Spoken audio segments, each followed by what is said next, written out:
नमस्कार, मैं हूं वैदेही भटनागर। आप देख रहे हैं चैनल 9 न्यूज। अगर आपने हमारा चैनल सब्सक्राइब नहीं किया है तो सब्सक्राइब करने के साथ ही बेल आइकन दबाना नहीं भूलें। खबरों पर जाने से पहले नजर डालते हैं हेडलाइंस पर। नेता प्रतिपक्ष गुलाब चंद्र कटारिया ने उदयपुर में प्रेस कॉन्फ्रेंस के दौरान मुख्यमंत्री गहलोत को लिया आड़े हाथों। कटारिया ने कहा कि गहलोत को पायलट के लिए गद्दार, नाकारा और निकम्मा जैसे शब्दों का नहीं करना था प्रयोग। उदयपुर जिले के सेमारी क्षेत्र में नदी पर बन रहे पुल के ढहने से उठने लगे हैं कई सवाल। कौन है जिम्मेदार? लापरवाही करने वाले ठेकेदार और अधिकारियों के खिलाफ कौन करेगा कार्यवाही? और G20 की बैठक को लेकर भारत सरकार की ओर से नियुक्त शेरपा पहुंचे उदयपुर। बैठक स्थल पर चल रही तैयारियों का लिया जायजा। 5 से 7 दिसंबर तक होनी है G20 की बैठक। और अब खबरें विस्तार से।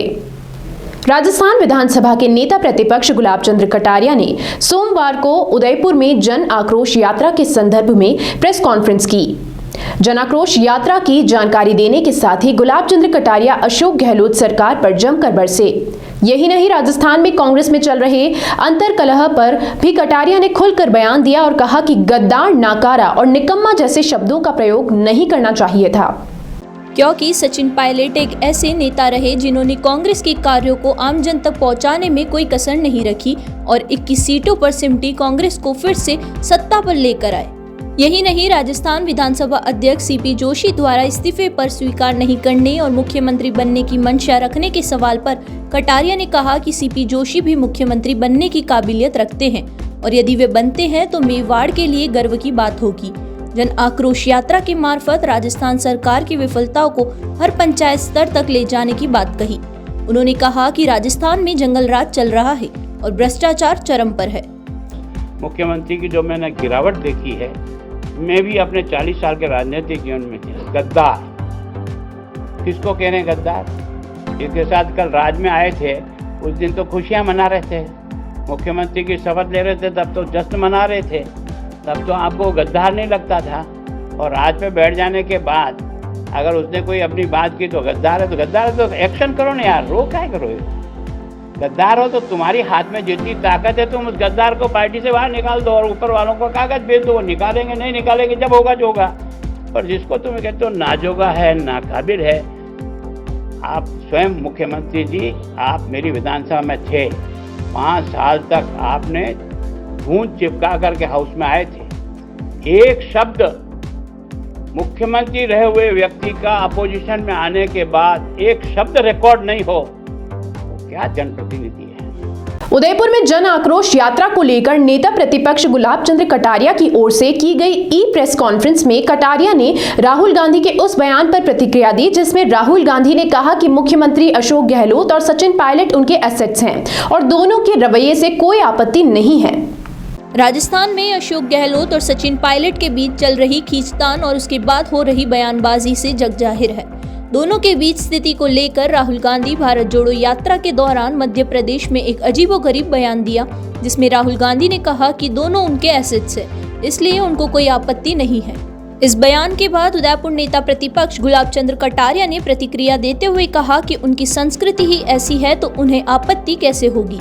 कटारिया यही नहीं रुके, उन्होंने चुटकी लेते हुए कहा कि पायलट ने ही पार्टी को फिर से खड़ा किया था, लेकिन अब गहलोत पार्टी को डुबाने को तैयार है। इसका जवाब तो वही दे सकता है जिनकी संस्कृति ऐसी हो, उनको इसमें कोई अटपटा लगता ही नहीं है। हमारी संस्कृति ऐसी ही नहीं है। मेरा लड़का मेरे को तू से बोले तो मेरे को थोड़ा करता है, तुम्हें कुछ भी कह दे तो तुम सुन सकते हो। क्यों? तुमने इस संस्कृति में पलने का अभ्यास नहीं किया, हमने इस संस्कृति में पलने का अभ्यास किया है। उदयपुर जिले के आदिवासी अंचल सेमारी क्षेत्र की राठौड़ा पंचायत में नदी पर निर्माणाधीन पुलिया के ढह जाने से हड़कंप मच गया। नदी पर निर्माणाधीन पुलिया का कुछ समय पहले ही शिलान्यास होने के बाद निर्माण कार्य शुरू हुआ था, लेकिन सोमवार को पुलिया के ढह जाने से कई तरह के सवाल खड़े हो रहे हैं। उदयपुर जिले के आदिवासी अंचल में नदियों में पानी की आवक होने से कई बार नदी को पार करना मुश्किल हो जाता है। ऐसे में सरकार कई जगह पर पुलिया का निर्माण करवा रही है, लेकिन पुलिया निर्माण के दौरान ही ढह जाए तो क्या होगा। ऐसा ही एक मामला सामने आया सेमारी क्षेत्र की राठौड़ा पंचायत का, जहां पर संगमेश्वर नाम से बन रही पुलिया सोमवार को ढह गई। इस तरह के हादसे के बाद ये बात सामने आई कि ठेकेदार ने निर्माण में घटिया सामग्री का उपयोग किया था, जिसकी वजह से पुलिया क्षतिग्रस्त भी हो सकती है। इसमें खास बात यह है कि विभाग उच्च स्तर पर इसकी जांच करवाए तो कई अधिकारियों की मिलीभगत भी सामने आ सकती है। पुलिया निर्माण का कार्य अधिकारियों की देखरेख में ही चल रहा था। निर्माण के दौरान यही पुल ढह गया और यह हादसा बनने के बाद होता तो शायद कई लोगों की जान भी चली जाती। जिस जगह से पुल टूटा है उसे ठीक भी नहीं किया जा सकता, वहां पर नए सिरे से निर्माण करना होगा। अब देखना ये होगा कि निर्माण करवाने वाला विभाग ठेकेदारों और उनके अधिकारियों के खिलाफ क्या एक्शन लेता है, जिनकी इसमें मिलीभगत होने की बात सामने आ रही है। G20 देशों की अध्यक्षता भारत को मिलने के बाद अब पहली बैठक उदयपुर में आयोजित होने जा रही है। उदयपुर में 5 से 7 दिसंबर के बीच G20 देशों की शेरपा बैठक आयोजित होगी। इस बैठक की तैयारियां अंतिम चरण में चल रही हैं। ऐसे में आज भारत सरकार की ओर से शेरपा नियुक्त किए गए अमिताभ कांत उदयपुर पहुंचे। अमिताभ कांत के साथ G20 कार्यालय के joint secretary Nagaraj Naidu, security के joint secretary Bhavana Saksena, G20 कार्यालय से असीम अनवर और अनुज स्वरूप भी उदयपुर आए। उदयपुर के डबोक एयरपोर्ट पर पर्यटन विभाग द्वारा सभी का स्वागत किया गया। तैयारियों को अंतिम रूप देने के लिए उदयपुर आए अमिताभ कांत एयरपोर्ट से सीधा बैठक स्थल के लिए रवाना हुए। फतेह प्रकाश होटल में स्थित दरबार हॉल में G20 समिट आयोजित होगा।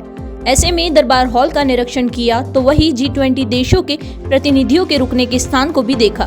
अमिताभ कांत और उनके साथ आए सभी अधिकारियों ने व्यवस्थाओं को अंतिम रूप देते हुए स्थानीय अधिकारियों को उचित दिशा निर्देश दिए हैं। और यहाँ हम रुकेंगे एक छोटे से ब्रेक के लिए और ब्रेक के उस पार होंगे लेकर फिर से कुछ नई ताजा तरीन खबरें।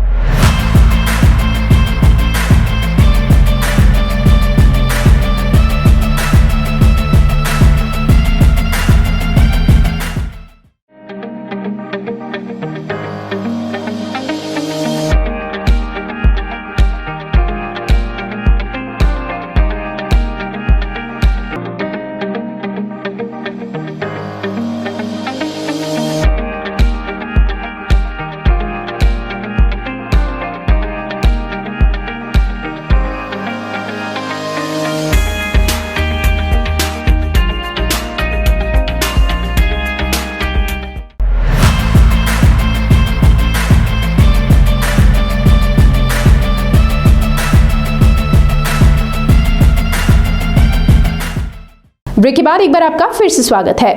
उदयपुर में रेलवे ब्रिज ब्लास्ट मामले के मुख्य आरोपी धूलचंद सहित 8 आरोपियों को न्यायालय ने जेल भेज दिया। इनमें विस्फोट सामग्री बेचने वाले आरोपी भी शामिल हैं। सोमवार को सभी आरोपियों को एटीएस की टीम ने न्यायालय में पेश किया, जहां पूरे मामले की सुनवाई करते हुए उन्हें जेल भेजने के आदेश हुए। इससे पहले एटीएस ने सभी आरोपियों को अलग अलग रिमांड पर लिया था। सभी की रिमांड अवधि पूरी होने पर एटीएस के अधिकारियों ने सोमवार को सभी आरोपियों को कोर्ट में पेश किया। इस मामले में अब तक मुख्य आरोपी धूलचंद और उसका भतीजा पकड़े जा चुके हैं। वही विस्फोटक सामग्री धौल की पार्टी निवासी बाप बेटा बिहारी लाल और अंकुश सुहालका ने उन्हें उपलब्ध करवाई थी। वही अन्य 4 आरोपी लाइसेंसधारी होकर मैगजीन और विस्फोटक बेचने का कार्य करते हैं। इस मामले में बीते दिनों एटीएस ने प्रतापनगर निवासी पिता लोकेश और उसके बेटे अमित के साथ हिरणमंगरी सेक्टर 4 निवासी भरतराज सेन और मलातलाई निवासी अशोक मीना को गिरफ्तार किया था। इस मामले में अब तक 7 आरोपी गिरफ्तार किए जा चुके हैं। रियल एस्टेट से जुड़े वैदेही ग्रुप ने अब एक अपना नया वेंचर शुरू किया है। वैदेही फूड प्लाजा के नाम से शुरू किए गए इस वेंचर का सोमवार को शुभारंभ हुआ। शहर महाकाल मंदिर से पहले राणाजी चौराहे पर इस वेंचर की शुरुआत की गई। इस मौके पर वैदेही ग्रुप के मैनेजिंग डायरेक्टर राजकुमार पामीजा ने बताया कि अब तक वैदेही ग्रुप रियल एस्टेट में काम कर रहा था, लेकिन जिलों के शहर में आने वाले पर्यटकों को ध्यान में रखते हुए नए वेंचर को शुरू किया गया है। वैदेही फूड प्लाजा के तहत सभी लोगों के लिए सभी प्रकार के ब्रेकफास्ट के साथ लंच और डिनर की व्यवस्था रहेगी। साउथ इंडियन से लेकर नॉर्थ इंडियन और खासकर गुजराती फूड यहाँ पर उपलब्ध रहेगा, ताकि यहाँ पर आने वाले सभी पर्यटकों को उनका मनपसंद ब्रेकफास्ट मिल सके।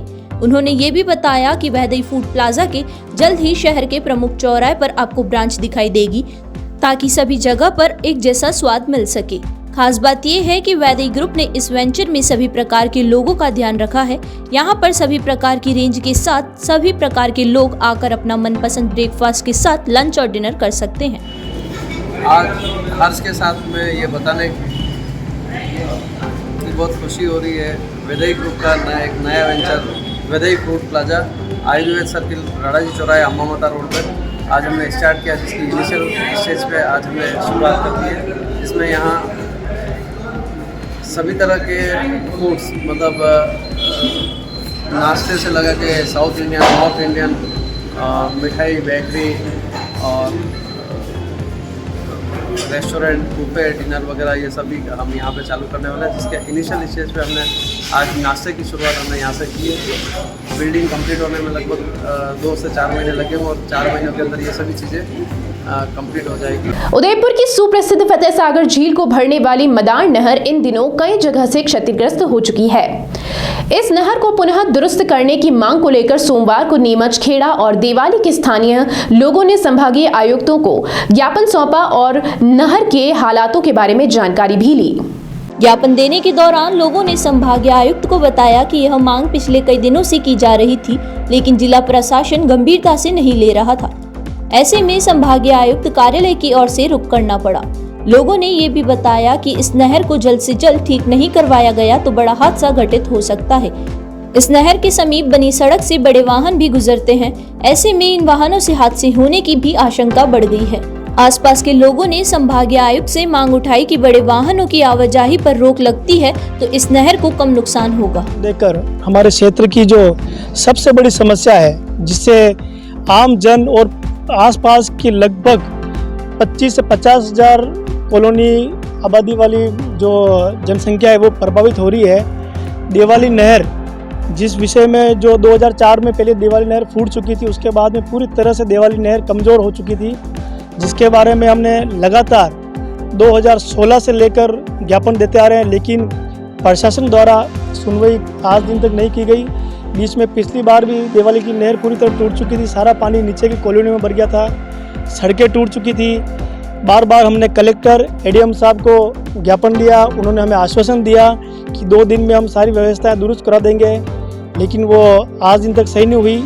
उदयपुर शहर के राजकीय फतेह उच्च माध्यमिक विद्यालय में सोमवार को सूचना एवं प्रसारण मंत्रालय भारत सरकार की ओर से अमृत यात्रा शीर्षक के विषय पर प्रदर्शनी लगाई गई। 2 दिसंबर तक चलने वाली इस प्रदर्शनी में केंद्र सरकार के जल कल्याणकारी योजनाओं को प्रदर्शित किया गया। प्रदर्शनी का उद्घाटन सांसद अर्जुन लाल मीणा ने किया। इस मौके पर मीणा ने कहा कि केंद्र सरकार के 8 साल के कार्यकाल में शुरू की गई सभी कल्याणकारी योजनाओं को प्रदर्शित किया गया है। मीणा ने यह भी कहा कि इनमें सरकार की योजनाओं की सभी जानकारी दी जा रही है ताकि जरूरतमंद इसका लाभ ले सके। हमारा देश भारत आज़ादी का अमृत महोत्सव मना रहा है और केंद्र सरकार के 8 साल पूरे हो चुके हैं। मोदी जी के नेतृत्व में हमारे देश के यशस्वी प्रधानमंत्री आदरणीय नरेंद्र मोदी जी के नेतृत्व में 8 साल पूरे होने पर जो गरीब कल्याणकारी योजना है, आत्मनिर्भर भारत, आयुष्मान भारत और 2 साल कोविड के इस काल में भी किस तरह से देश के प्रधानमंत्री जी ने और देश का किस तरह से आधुनिक भारत का निर्माण हुआ है, ये सारे योजनाओं के बारे में ये मेला का आयोजन किया गया है। विशेष करके जो शिक्षा के क्षेत्र में अध्ययनरत बालक बालिकाएं, उच्च शिक्षा में पढ़ने वाले बालक बालिकाएं, उन सबके लिए यह आज़ादी के अमृत महोत्सव के जितने भी हीरो रहे हैं विभिन्न क्षेत्रों में, उनके बारे में प्रदर्शनी लगाई गई है और उनके लिए ये 2 दिसंबर तक चलने वाला ये प्रदर्शनी है। और चलते चलते एक बार फिर से नजर डालते हैं हेडलाइंस पर। नेता प्रतिपक्ष गुलाब चंद्र कटारिया ने उदयपुर में प्रेस कॉन्फ्रेंस के दौरान मुख्यमंत्री गहलोत को लिया आड़े हाथों। कटारिया ने कहा कि गहलोत को पायलट के लिए गद्दार, नाकारा और निकम्मा जैसे शब्दों का नहीं करना था प्रयोग। उदयपुर जिले के सेमारी क्षेत्र में नदी पर बन रहे पुल के ढहने से उठने लगे हैं कई सवाल। कौन है जिम्मेदार? लापरवाही करने वाले ठेकेदार और अधिकारियों के खिलाफ कौन करेगा कार्यवाही? और G20 की बैठक को लेकर भारत सरकार की ओर से नियुक्त शेरपा पहुंचे उदयपुर। बैठक स्थल पर चल रही तैयारियों का लिया जायजा। 5 से 7 दिसंबर तक होनी है G20 की बैठक। फिलहाल इस बुलेटिन में इतना ही। फिर से हाजिर होंगी लेकर कुछ नई ताजा तरीन खबरें। तब तक के लिए आप हमारे साथ यूं ही बने रहिए और देखते रहिए चैनल 9 न्यूज। धन्यवाद।